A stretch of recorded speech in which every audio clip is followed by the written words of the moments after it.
द्वारकाज रेसिपीमध्ये तुम्हा सर्वांचं स्वागत आहे। चला तर आज बघूया दाल तडका कसं बनवायचं। सगळ्यात आधी डाळ 3 पाण्याने स्वच्छ धुवून घ्यायची। नंतर डाळीमध्ये थोडी हळद आणि तेल सोडून 3 शिट्ट्या काढून घ्यायच्या। 3 शिट्ट्या काढून झाल्यानंतर कांदा, हिरवी मिरची, टोमॅटो बारीक चिरून घ्यायचं।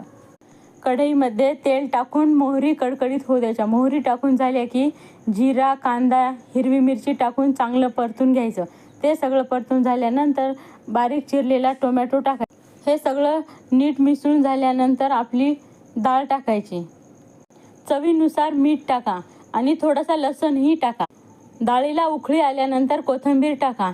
तुम्हाला माझ्या रेसिपी आवडल्यास लाईक, शेअर आणि कमेंट करायला विसरू नका। मी सांगितल्याप्रमाणे तुम्ही एकदा ही रेसिपी नक्की ट्राय करून बघा।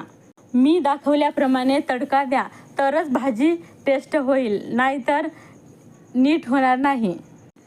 चला तर भेटूया आपण पुढच्या रेसिपी सोबत।